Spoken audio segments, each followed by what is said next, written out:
కర్ణాటకలో కొనసాగుతున్న సీఎం మార్పు సంక్షోభానికి తెరపడినట్లే కనపడుతోంది. సిద్ధరామయ్యనే మిగతా 2.5 ఏళ్లు కొనసాగాలని హైకమాండ్ చెప్పిందని ఆయన తనయుడు ఎమ్మెల్సీ యతీంద్ర సిద్ధరామయ్య స్పష్టం చేశారు. కేంద్ర హోంమంత్రి అమిత్ షా ఎస్ఐఆర్ పై తన ప్రశ్నలకు ఇప్పటికీ సమాధానం ఇవ్వలేదన్నారు రాహుల్ గాంధీ. అమిత్ షా కాస్త ఒత్తిడిలో కనిపిస్తున్నారన్నారు. అందుకే తప్పుడు భాష ఉపయోగించారన్నారు. ఎస్ఐఆర్ పై కేంద్ర ఎన్నికల సంఘం కీలక నిర్ణయం తీసుకుంది. తమిళనాడు, గుజరాత్, మధ్యప్రదేశ్, ఛత్తీస్గఢ్, అండమాన్ అండ్ నికోబార్, ఉత్తరప్రదేశ్, కేరళలో ఓటర్ల జాబితా సవరణ గడువు వారం రోజులకు పొడిగించింది. ఎస్ఐఆర్ పై పశ్చిమ బెంగాల్ ముఖ్యమంత్రి మమతా బెనర్జీ తీవ్ర వ్యాఖ్యలు చేశారు.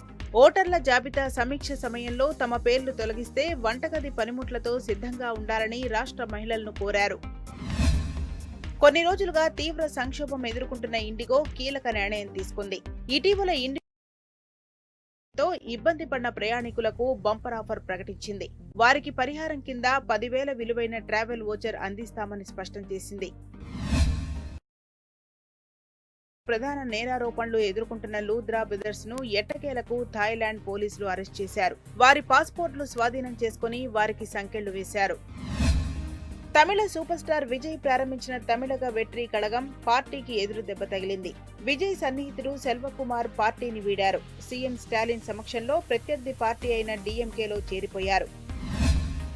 అరుణాచల్ ప్రదేశ్ లో ఘోర ప్రమాదం జరిగింది. కూలీలతో వెళ్తున్న ఓ ట్రక్కు లోయలో పడిపోయింది. ఈ ప్రమాదంలో 21 మంది మరణించారు. అరుణాచల్ ప్రదేశ్ ఆంజా జిల్లా జాంగ్లాంగాం వద్ద ఘటన జరిగింది.